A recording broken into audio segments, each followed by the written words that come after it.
نحمده ونصلي على رسوله الكريم أما بعد فأعوذ بالله من الشيطان الرجيم بسم الله الرحمن الرحيم सूरत अल क़ारिअह। इस सूरत का आगाज़ अल्हम्दुलिल्लाह आज हम करने जा रहे हैं। और जैसा कि आपके सामने इसके नाम से ज़ाहिर है, लिखा हुआ है अल क़ारिअह। इसका मतलब है खड़खड़ा देने वाली। इसी मुनासिबत से इसका नाम रखा गया है। और इसके अंदर क़यामत और हशर और नशर जो है, हशर और नशर होगा क़यामत के हवाले से हमें जो है बयान मिलता है। और उसकी वजह क्या है इस बयान के मिलने की, ताकि इंसान जो है गफलत से निकलकर आखिरत की फिक्र करे। तो अल्लाह सुब्हानहू व तआला ने इस सूरत में बेसिकली क़यामत की हौलनाकियों का और इंसान की कामयाबी किस पे डिपेंड करती है और कामयाबी का हकीकी मायार क्या है, उस पर हमें जो है इंफॉर्मेशन दी है, इल्म दिया है, नॉलेज दिया है।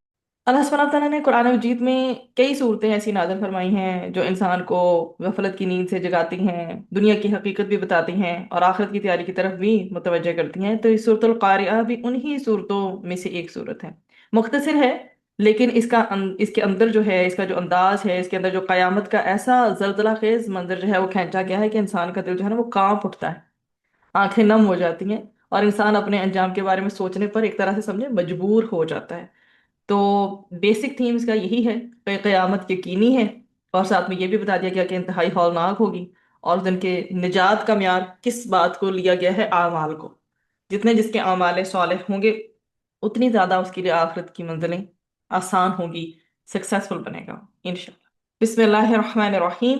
अल क़ारिअह, खटखटाने वाली। माँ क्या है वो, अल क़ारिअह खटखटाने वाली। वमा और क्या चीज, अदराका बताए आपको, माँ के क्या है वो, अल क़ारिअह खटखटाने वाली। यौमा जिस दिन, यकूनु हो जाएंगे, अन्नासु लोग, कल फराश परवानों की तरह, अल मबसूस बिखरे हुए, वतकूनु और हो जाएंगे, अल जिबालु पहाड़, कल अहनी रंगीन रुई की तरह, अल मंफूश कैसी जो दुमकी हुई हो। फअम्मा तो रहा, मन वो जो, सकुलत भारी हुए, मवाजीनुहु पलड़े उसके, फाहुआ तो वो, फी ए हयातिन किसमें होगा, जिंदगी में होगा, फी ईशा जिंदगी में होगा कैसी, रादिया पसंदीदा, फेवरेट। व अम्मा और रहा, मन वो जो, खफ़त हल्के हुए, मवाजीनुहु पलड़े उसके, फ़उम्मुहु तो उसकी माँ, ठिकाना। इसको इंशाल्लाह हम देखेंगे कैसे उसका ये ठिकाना बनेगी, उम्मुहु के मुतरादिफ कैसे आ रही है। हाविया जहन्नम होगी। और हाविया जो है ये उसका एक तबका समझे, या उसका एक जैसे अब पीछे आपको कहा गया ना कि माँ की बात की गई है कि उम्मुहु हाविया, तो उसका क्या होगा ठिकाना, उसकी माँ और उसकी ठिकाना। मतलब यहाँ पे क्या बताया गया कि वो जहन्नम में, फ़उम्मुहु हाविया, वो जहन्नम में इस तरह से गिरेगा जैसे बच्चा जो है वो माँ की गोद में जाता है, उस तरह से इसका मीनिंग लिया गया है। वमा और क्या चीज, अदरा का बताए आपको, माहिया क्या है वो, नारुन आग है, हामिया भड़कती हुई, खड़खड़ा देने वाली। शुरू की हम जितनी आपके सामने आया डिस्प्ले है ना, पांच की पांच, इंशाल्लाह एक ही बार इसकी बामुहावरा देखते हैं और उसके बाद फिर आगे जाते हैं। खड़खड़ा देने वाली कयामत या खटखटाने वाली, दोनों तरह से एक ही तरह से लेंगे इसको। क्या है वो खड़खड़ा देने वाली या खटखटाने वाली, क्या है, और जिससे बात हम सबसे की जा रही है, और तुझे क्या मालूम कि वो खटखटाने वाली या खड़खड़ाने वाली क्या है। उस दिन लोग पतंगों की तरह मुंतशिर हो जाएंगे और पहाड़ धुनी हुई ऊन की मानद हो जाएंगे। तो अलकारिया को हमने देखा खटखटाने वाली, मतलब ये इंडिकेट कर रहा है ये लफ्ज कि एक बड़ा हादसा होगा, कयामत की बात हो रही है। फिर अल फराश, जो आगे अल फराश या कल फराश, काफ उसको तशबीह दी गई, उसे कहा गया मानद, कल फराश परवानों की तरह। अब ये जो पतंगे और परवाने होते हैं इनकी कोई खुद की डायरेक्शन नहीं होती, ठीक है। इसी तरह अल मबतूत वो बताए गए हैं कैसे, परेशान, बिखरे हुए, और उसको आप मुंतशिर कह रहे हैं, मुंतशिर हो। फिर कल रहनी किस तरह से होंगे, रंगीन ऊन की तरह, और आप देखेंगे कि वो कितनी लेस वेट की होती है। और फिर अल मंफूश दुनकी हुई या दुनी हुई। तो कुरान करीम में क़यामत के हवाले से और भी बहुत सारे नाम आए हैं, लेकिन एक नाम आपके सामने इस सूरा की फॉर्म में आया है। इन्हीं में से जो है अल कारिया भी आता है, जैसे बाकी नाम आते हैं। تو قیامت ایسی عظیم الشان اور ہولناک چیز ہے کہ اللہ سبحانہ تعالیٰ کہہ رہے ہیں کہ تم اس کی حقیقت کو، اس کی ریالٹی کو بیان ہی نہیں کر سکتے، تم اس تک پہنچ ہی نہیں سکتے، کیونکہ اس کی جو ہیبت ہے وہ انسانی تصور سے، ہماری امیجنیشن سے کہیں بلند ہے۔ اس لیے کوئی بتا ہی نہیں سکتا کہ وہ کیسی ہولناک ہے۔ بس یوں سمجھ لیں کہ اس دن لوگ پروانوں کی طرح منتشر ہوں گے، حیران ہوں گے، پریشان ہوں گے، ادھر ادھر مارے مارے پھر رہے ہوں گے۔ اور اس کے علاوہ دوسری جگہ القمر جو سورہ ہے اس میں بھی اس کا نقشہ کھینچا گیا کہ یخرجون من الاجداث کأنہم جراد منتشر، وہ قبروں سے اس طرح نکل پڑیں گے جیسے ٹڈیاں پھیلی ہوئی ہوں۔ اللہ اکبر۔ تو پروانوں سے اس لیے تشبیہ دی گئی ہے کہ اس دن تمام اولین ہو یا آخرین میدان حشر میں جمع ہوں گے، ان کی تعداد بہت کثیر ہوگی، بہت ہی زیادہ ہوگی، جیسے بارش کے پتنگے زمین سے نکل کر کثیر تعداد میں فضا میں پھیل جاتے ہیں، اس طرح سے۔ اور دوسری وجہ یہ بھی بتائی گئی ہے کہ اس دن ہر شخص کیسے کمزور اور عاجز اور ضعیف فیل کرے گا، جیسے کہ پتنگیں ہیں، پتنگوں کی طرح، اور بے چینی سے وہ ادھر ادھر جو ہے وہ پھر رہا ہوگا۔ اور پھر اس کے بعد پہاڑوں کا حال جو ہے پورٹری کیا گیا ہے کہ پہاڑوں کا حال یہ ہوگا کہ وہ دنی ہوئی روئی یا اون کی طرح ادھر ادھر اڑتے پھریں گے۔ رنگین اس لیے کہا گیا کہ پہاڑ چونکہ مختلف رنگوں کے ہوتے ہیں، they have so many colours, مثلا سفید بھی ہوتے ہیں، سرخ بھی، سبز بھی، زرد اور سیاہ وغیرہ وغیرہ اس طرح کے ہمیں ملتے ہیں۔ تو جب یہ ریزہ ریزہ ہو کر اڑیں گے تو مختلف رنگ کے ہوں گے۔ جب قاریہ کے اثر سے پہاڑوں کی یہ حالت ہوگی، پہاڑوں کی، اگر ماؤنٹینز کی جو اس قدر مضبوطی کی علامت ہیں ان کی یہ حالت ہوگی، تو اس سے ہم اندازہ لگا سکتے ہیں کہ خود انسان کا اپنا کیا حال ہوگا۔ یہی چیز ہمیں یہاں پر بتائی گئی۔ تو بیسیکلی القاریہ جو پہلی آیت ہے یہ زبردست حادثے کو انڈیکیٹ کرتی ہے، جیسے زور سے ٹکرانے کا میننگ لے لیں، سخت ضرب کا، یا جس چیز سے دل ہل جائے۔ تو قیامت کو القاریہ کہا گیا کیونکہ زمین کو ہلا دے گی نا، قیامت کو اس لیے ایسے کہا گیا، پہاڑوں کو بھی توڑ دے گی، جو ہم سارا، اس لیے میں نے پورے ایک ہی بار ان پانچوں آیات کو سامنے رکھا، پہاڑوں کو توڑ دے گی، سمندروں کو بھڑکا دے گی، اور انسانوں کے دلوں میں جو خوف ہے وہ دہل جائیں گے انسان دلوں کے خوف سے۔ یہ صرف ایک انسیڈنٹ نہیں ہے، بلکہ پوری کائنات کا نظام بدل جانے کا دن ہے ایک طرح سے دیکھا جائے تو۔ آج کا انسان جو ہے وہ کس چیز میں مصروف ہے؟ اپنی پراپرٹی بنانے میں، بزنس کو جو ہے اسٹیبل کرنے، اسے ایکسپینڈ کرنے کے چکر میں، یا ہم سب کی ملی جلی ایک پرابلم کے سوشل میڈیا پر مصروف ہیں؟ تو قرآن آ کر ہم سے پہلا لفظ کیا کہتا ہے کہ ایک دن ایسا آنے والا ہے، in the beginning, in the start, just ایک لفظ ہے آپ کے سامنے اس آیت میں، ایک دن ایسا آنے والا ہے جو کیا کرے گا؟ تمہاری ان تمام مصروفیات کو ختم کر دے گا۔ پھر بتایا جا رہا ہے، سوال کی طرح پوچھا جا رہا ہے کہ ما القاریہ، کیا ہے وہ کھڑکھڑانے والی، یا کیا ہے وہ کھٹکھٹانے والی؟ یہ سوالات ہمیں کس طرح کی، یہ خاص طور پہ یہ سوال ہے، ہمیں کس طرح کی انفارمیشن نہیں دے رہا کہ ہم نے کوئی انفارمیشن لینی ہے، بلکہ ایک طرح سے تعظیم اور خوف پیدا کر رہا ہے اس دن کے لیے۔ گویا جیسے اللہ سبحانہ وتعالیٰ ہم سے فرما رہے ہیں، تم سمجھتے ہو کہ قیامت کوئی معمولی چیز ہے، بلکہ تم اس کی حقیقت کا اندازہ ہی نہیں لگا سکتے کہ قیامت ہے کیا۔ تو یہ آیات بہت چھوٹی چھوٹی ہیں، لیکن یہ بیسیکلی ہمیں جو ہے وہ جھنجھوڑ رہی ہیں، ہمیں بتا رہی کہ ہمیں اللہ تعالیٰ ہم سے سوال کر رہا ہے، اور پھر فرما بھی رہے ہیں اللہ سبحانہ وتعالیٰ کہ انسان کا جو شعور ہے نا اور اس کی عقل اس ہولناکی کا احاطہ بھی نہیں کر سکتی۔ وما ادرا کہا گیا ہے، وما ادرا کا ما القاریہ، یہاں کیا آ رہا ہے کہ یہ معاملہ جو ہے انسانی ادراک سے، اس کی عقل سے بھی کہیں بڑھ کر ہے۔ اپنی عقل اور اپنے علم پر اگر ہم غور بھی کریں نا تو تب بھی ہم اس کو کر ہی نہیں سکتے کہ ہم امیجن بھی کر پائیں، اس کی میئرمنٹ نہیں کر سکتے کسی بھی پیرامیٹر کے لحاظ سے کہ وہ دن کیسا ہوگا، کسی بھی لحاظ سے اگر ہم کریں۔ لیکن ہم نے کیا کرنا ہے؟ کیونکہ اللہ سبحانہ وتعالیٰ نے ہمیں یہ بتا دیا، تو غیب پہ ہم نے ایمان لانا ہے، کہ ہم ایمان لائیں، ہم نے تصدیق کی کہ ہاں جیسا اللہ سبحانہ وتعالیٰ نے ہمیں بتا دیا ہے ویسا ہی ہو کر رہنا ہے، اس میں کوئی وہ گنجائش ڈاؤٹ کی ہے ہی نہیں۔ اللہ سبحانہ تعالیٰ ہمیں جھنجھوڑ رہے ہیں، پوچھ رہے ہیں تو تمہیں معلوم بھی ہے کہ کھڑکھڑانے والی، یہ کھڑکھڑا دینے والی چیز کیا ہے؟ اب یہ جو عموماً جو ہے وما ادراکا کا جو میننگ آیا کرتا ہے نا، جہاں جہاں بھی آتا ہے، یہ کسی انتہائی عظیم چیز کے حوالے سے تذکرہ ہوتا ہے، ایسی کوئی چیز جو غیر معمولی ہو، انسانی عقل میں نہ آ سکے، انسان اس کا تصور نہ کر سکے، انسانی زبان اس کو بیان تک بھی نہ کر سکے، اور ہم بھی اس قابل تو نہیں ہے کہ قیامت کی ہولناکی کو مکمل طور پر بیان کر سکیں۔ फिर आगे आया नंबर 4 है आपके सामने, यौमा यकून उन्नासु कल फराशिल मबसूस। जिस दिन लोग बिखरे हुए किस तरह हो जाएंगे, परवानों की तरह हो जाएंगे। और परवाना मैंने आपको बताया उसकी कोई डायरेक्शन नहीं होती, वो बेसिम्मत उड़ता है, without any direction, direction less होता है, घबराहट में भागता है इधर उधर। हम इमेजिन करें ना अपने आप को वहीं पे जैसे हो, किसी नज़म किसी भी तरतीब के बगैर हरकत करता है। तो बताया जा रहा है बेसिकली कि कयामत के दिन बादशाह और फकीर सब बराबर होंगे, ताकतवर है या कमजोर वो भी बराबर होंगे, और सब कैसी कैफियत में होंगे, खौफ से परेशान होंगे। तो लोग बिखरे हुए परवानों की तरह इधर उधर भाग रहे होंगे। और नबी करीम सल्लल्लाहु अलैहि वसल्लम की यहाँ पे मुझे हदीस का एक मफहूम भी याद आ रहा है कि लोग क़यामत के दिन नंगे पांव नंगे जिस्म और गैर मख्तून उठाए जाएंगे। गालिबन बुखारी शरीफ में आती है। इतना खौफ होगा कि किसी को किसी की तरफ देखने की फुर्सत ही नहीं होगी। उसके बाद आगे आया नंबर 5 में आते हैं, वतकुनुल जिबालु कल अहनिल मंफूश। तो इसमें क्या है, और पहाड़ कैसे हो जाएंगे, धुनकी हुई या धुनी हुई रंग बिरंगी ऊन की तरह के हो जाएंगे।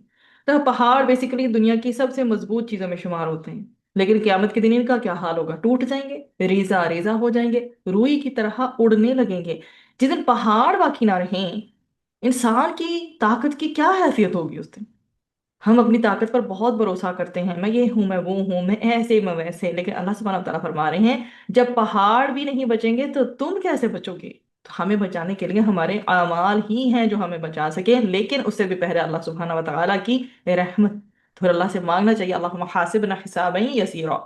इसका बामुहावरा तर्जुमा देखते हैं कि फिर जिसके नेक अमाल का पल्ला या पलड़ा भारी होगा तो वो पसंदीदा जिंदगी में होगा, और जिसका पलड़ा हल्का होगा तो उसका ठिकाना या उसका गड़ा जो है वो जहन्नम होगा।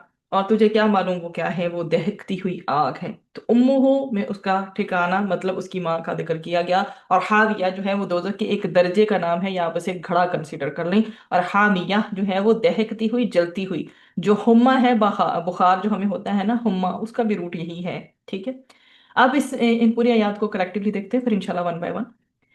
इस बदहवासी और इज़्तिराब के आलम में क्या होगा इंसान को, कि मैदान हशर में इंसानों के अमाल का वजन और हिसाब होगा, ये हमें मालूम है। ठीक है। और जो भी नेक है वो भी ज़ाहिर हो जाएगा, जो बद है वो भी ज़ाहिर हो जाएगा। जिसकी नेकियां वजन में जो बुराइयां हैं उनसे बढ़ जाएंगी, वो ऐशो आराम की जन्नत में दाखिल हो जाएगा, ये बताया वो। वहां पे वजन होगा पहले, उसके बाद जिसके अमाल साले जिसकी नेकियां बढ़ जाएंगी तो वो कैसी जिंदगी में होगा, जैसी जिंदगी उसको पसंद है, what he was expecting that, like उसको जैसी एक्सपेक्ट कर रहा था वैसी। और अल्लाह सुब्हानहू व तआला करे उनमें से जो ऐशो आराम की जन्नत में जो है वो दाखिल हो जाएंगे, वहां उनको हर पसंदीदा और मतलूब चीज उनकी जो मिलेगी, जो उनकी दिल में होगी, जिसकी वो ख्वाहिश करेंगे। अल्लाह सुब्हानहू व तआला हमें इनमें से करे। फिर आगे कंपैरिजन किया जा रहा है उन लोगों का, ऐसे लोग हैं जिनका नेकियों का पलड़ा हल्का होगा और उसकी बुराइयां नेकियों पर कैसे होंगी, छा जाएंगी। अल्लाह अकबर। तो वो औंधे मुंह जहन्नम की दहकती हुई आग और भड़कते हुए शोलों में जा गिरेगा। अल्लाहुम्मा अजिरना मिनन नार। अब बताया जा रहा है किन के लिए होगा ये जहन्नम उन बदनसीबों के लिए होगी जिनके पास ना ईमान होगा और ना अमले साले और ना उसमें इखलास होगा। क्योंकि आखिरत के तराजू में वजन नहीं तोला जाता, बल्कि उसमें ईमान और इखलास का वजन किया जाता है। इसलिए जिनके पास ईमान नहीं होगा उनके अमाल का भी कुछ वजन नहीं होगा। सूरह कहफ हम हर जुमा में पढ़ते हैं, उसमें भी हमें आयत मिलती है, फला नुकीमु लहुम यौमल क़ियामति वज़ना, आया नंबर 105 सूरह कहफ। बस कयामत के रोज हम उनके अमाल का कुछ भी वजन कायम ना करेंगे। अल्लाह अकबर। तो उसके बरक्स उसके ऑपोजिट पे बताया जा रहा है कि अहले ईमान और नेक लोग हैं, उनके अमाल और इखलास का जो वजन है उसकी वजह से तराजू उनके झुक जाएंगे। जब ऐसा होगा तो उसके नतीजे में उनको निजात भी मिलेगी, कामयाबी भी मिलेगी, और जन्नत में उनको पसंदीदा और महबूब जो है जिंदगी मिलेगी। और यही बेसिकली जो है वो हकीकी फलाह है। और हजरत अबू हुरैरा रदी अल्लाह अन्हु से रिवायत मिलती है कि नबी करीम सल्लल्लाहु अलैहि वसल्लम ने फरमाया कि तुम्हारी ये आग जिसको तुम जलाते हो जहन्नम की आग का 17वां हिस्सा है। लोगों ने अर्ज किया कि या रसूल अल्लाह सल्लल्लाहु अलैहि वसल्लम, हलाकत के लिए तो यही काफी है। आप सल्लल्लाहु अलैहि वसल्लम ने फरमाया, हाँ, लेकिन दोजख की आग तो इससे 69 हिस्से तेज है। तो हज़रत अबू हुरैरा रज़ी अल्लाह अन्हु से रिवायत है कि नबी करीम सल्लल्लाहु अलैहि वसल्लम ने फरमाया कि सबसे हल्के अजाब वाला जहन्नमी वो है जिसके पैरों में आग की 2 जूतियां होंगी, जिससे उसका दिमाग जो है ना वो खौल रहा होगा। अगर आया नंबर 6 और 7 में देखें तो एक ही चीज का तज़किरा हो रहा है कि जिसके अमाल तराजू में भारी होंगे वो पसंदीदा जिंदगी में होगा, और यही कामयाबी का एक स्टैंडर्ड बताया गया है। ना दौलत, ना शोहरत, ना नसब, बल्कि भारी अमाल वो भी कौन से, नेकियों से भरे, सालिह अमाल। तो कौन से अमाल जो है वो तराजू भारी करते हैं? हमारा अकीदा क्या है? अल्लाह सुब्हानहू व तआला को वहदहू ला शरीक कहते हैं हम तौहीद पे कारबंद हैं कि he is only one, no one is partner with him. वो एक अकेला वाहिद है, आहद है, उसके अलावा कोई उसके साथ उसकी सुप्रीम पावर में, उसके खालिक होने में शरीक ही नहीं हो सकता। इतनी तौहीद हमारे अंदर पुख्ता है कि शिर्क का जर्रा बराबर भी इसको टच कर रहा है या नहीं, हमें जरूर पूछना चाहिए। इखलास है हमारी इबादत में, कहीं कोई जर्रा बराबर दिखावा तो नहीं है?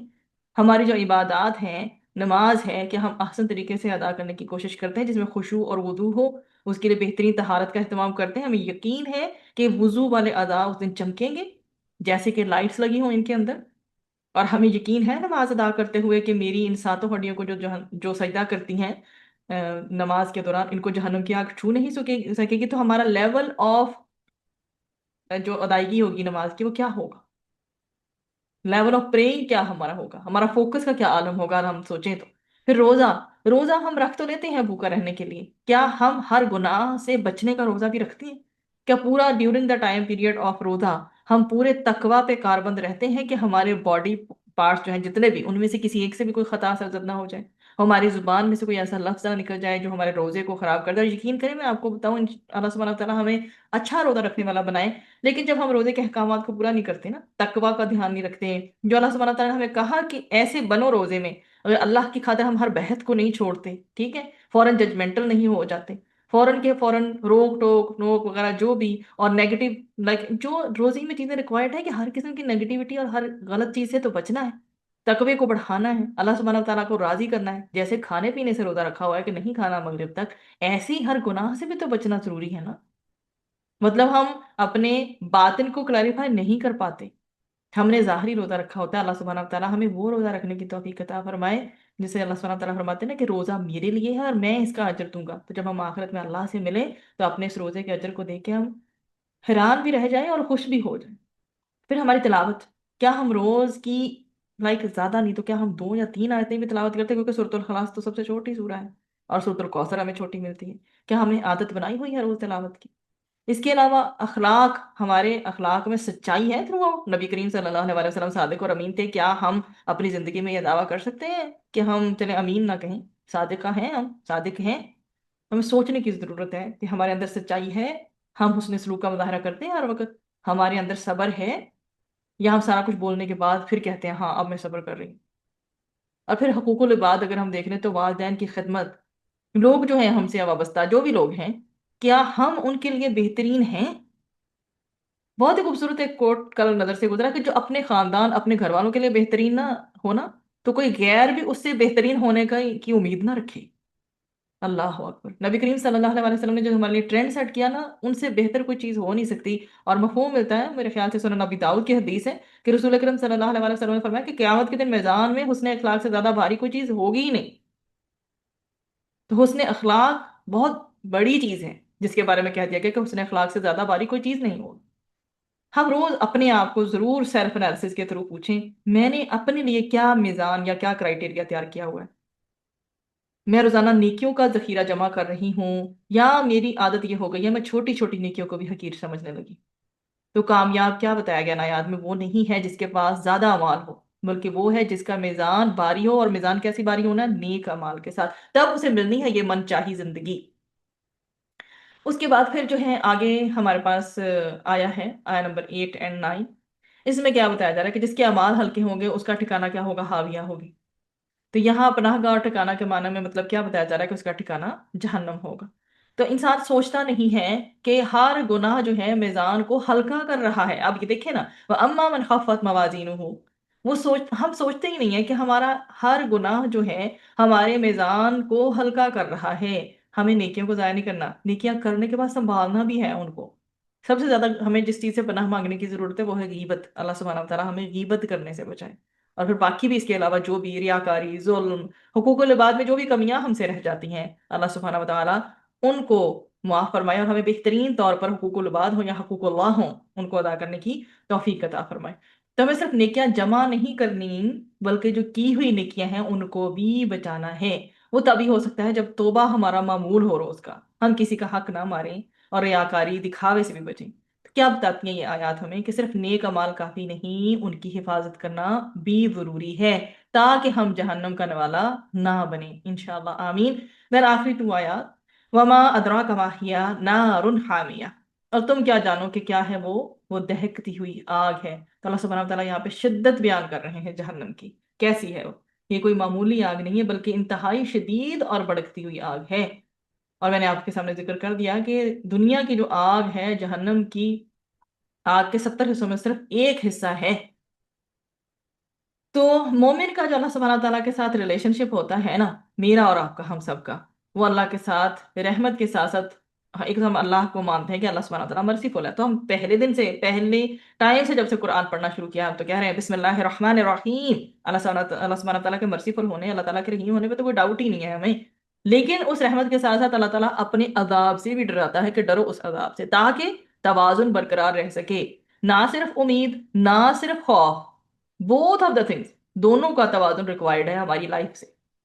تو آخرت کی سنجیدگی کا فائدہ کیا ہوگا؟ آخرت کو جب ہم سنجیدہ لیں گے تو جہنم کا ذکر جب بھی کبھی آئے گا تو ہمیں ہماری جو اعمال ہیں ان کی اصلاح کرنے کا موقع مل جائے گا، اور ہمیں بس یہ سوچنا ہے اس ساری سورہ کو پڑھنے کے بعد، کیا میری زندگی ایسی ہے کہ میں اللہ سے ملاقات کے لیے تیار ہوں؟ آپ دیکھیں کہ ہر سورہ کے اندر سے یہی میسج نکل رہا ہے۔ تو ہمیں کیا کرنا ہے؟ روزانہ استغفار کرنا ہے، کیونکہ جب ملک الموت نظر آ گیا پھر نو استغفار، نو توبہ، تب کرنے کا کوئی فائدہ نہیں۔ ہمیں روزانہ استغفار کرنا چاہیے، اپنی نمازوں کی حفاظت کرنی چاہیے، اور قرآن سے تعلق جو ہے مضبوط کرنے کی کوشش کرنی چاہیے، چاہے حقوق بندوں کی ہیں چاہے اللہ کی ہیں، سب کو بہترین طریقے سے ادا کرنے کی کوشش کرنی چاہیے۔ جہنم کا ذکر اللہ سبحانہ تعالیٰ نے اس سورہ میں ہمیں مایوس کرنے کے لیے نہیں بتایا، ہمیں مایوس کرنے کے لیے نہیں بیان کیا اللہ سبحانہ تعالیٰ نے جہنم کا ذکر، بلکہ ہمیں اس لیے کہا ہے کہ ہم اپنے آپ کو سنبھال لیں، اپنے آپ کو بچا لیں اس آگ سے، کہ جو دنیا میں جو آگ ہے اگر وہ 1% ہے اور وہاں پہ 69% اور زیادہ ہیٹ ہے اس کے اندر، تو ہمارا بنے گا کیا؟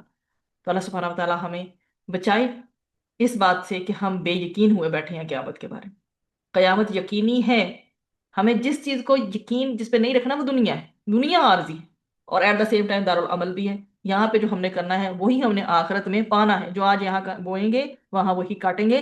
اصل کامیابی اعمال کے وزن میں ہے۔ اگر تو ہمارے نیک اعمال کا پلڑا بھاری تو جیت گئے ہم، اگر ہماری برائیوں کا پلڑا بھاری ہو گیا تو سوچیں پھر، اللہ سبحانہ و تعالیٰ ایسا نہ کرے۔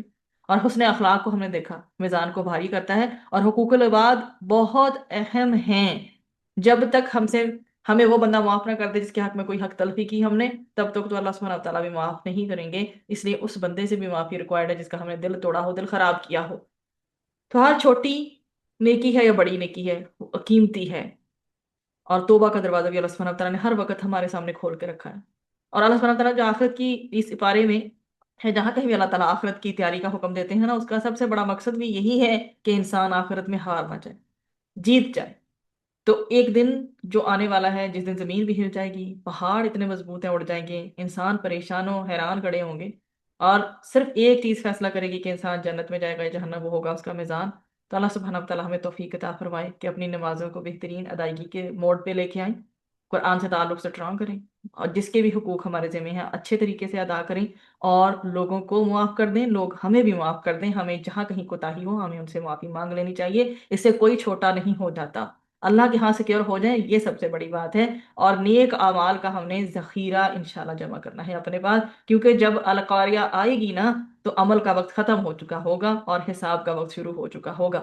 اللہ سبحانہ و تعالی ہمیں بھاری میزان والوں میں شامل فرمائے، آمین ثم آمین، وآخر دعوانا ان الحمد للہ رب العالمین۔ سبحان اللہ والحمد للہ